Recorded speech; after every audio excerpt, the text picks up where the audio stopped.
ఏపీకి game changer కానున్న Banakacherla project తెలంగాణకు డేంజర్ అవనుంది. కాంగ్రెస్ సర్కారు తీరుతో గోదావరిలో తెలంగాణకు చారిత్రక అన్యాయం జరగనుంది.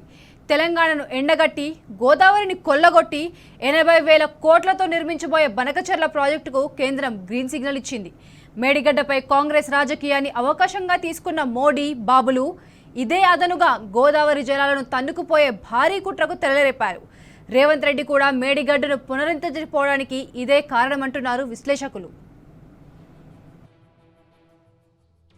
మేడిగడ్డ పునరుద్ధరణను నేషనల్ డ్యామ్ సేఫ్టీ అథారిటీ నివేదిక కారణంగా కాకుండా ఓ కుట్రలో భాగంగానే రేవంత్ రెడ్డి సర్కార్ చేపట్టడం లేదని స్పష్టమవుతోంది.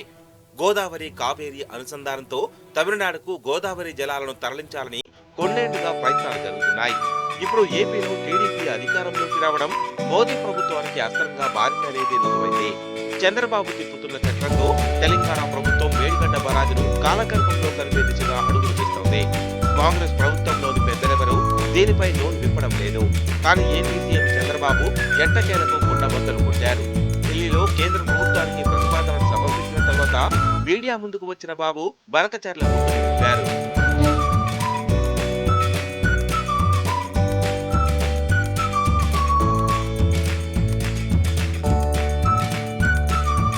కాళేశ్వరంపై అక్కస్తో రేవంత్ సర్కార్ మేడిగడ్డను రాజకీయ చక్రంలో ఎత్తించిన సమయాన్ని చంద్రబాబు అదునుగా భావించి చక్రం తిప్పినట్టు తెలుస్తోంది.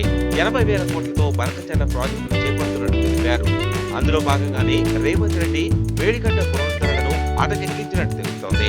కాగా కేంద్రం ఏపీ ప్రభుత్వం చెరిసగలించడంతో బనకచెర్లను పూర్తి చేసేందుకు నిర్ణయించినట్లు విశ్వసనీయంగా తెలిసింది. కేవలం బనకచెర్ల ప్రాజెక్టు కిందనే 200 టీఎంసీలు తరలించేందుకు ప్రణాళికలను రూపొందించగా కావేరీ అనుసంధానం తోడైతే గోదావరిలో తెలంగాణ పరిస్థితి అగమ్య గోచరంగా మారనుందనే ఆందోళన వ్యక్తమవుతోంది.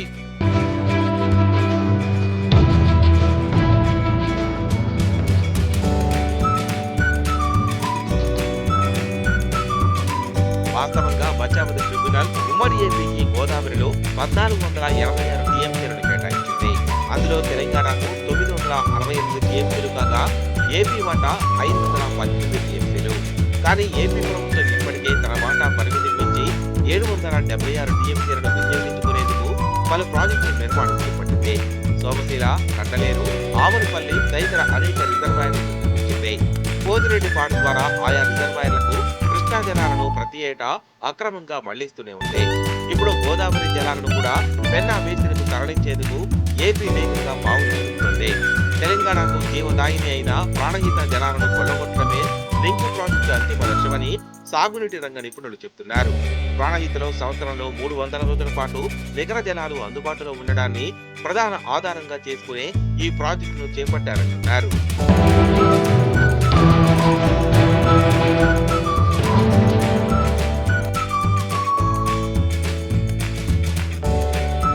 బనకచెర్ల ప్రాజెక్టును 10,000 కోట్లతో చేపడుతున్నామని ఏపీ సీఎం చంద్రబాబు ప్రకటించగా దీనికి కేంద్రం కూడా సహకరిస్తుందని స్పష్టమైన సంకేతాలు ఇచ్చారు.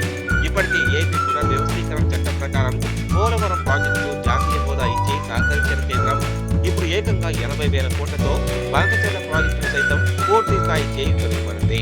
కానీ తెలంగాణ సాగునీటి ప్రాజెక్టులకు మాత్రం మోదీ ప్రభుత్వం ఇప్పటి వరకు నయా పైసా విడుదల చేయలేదు.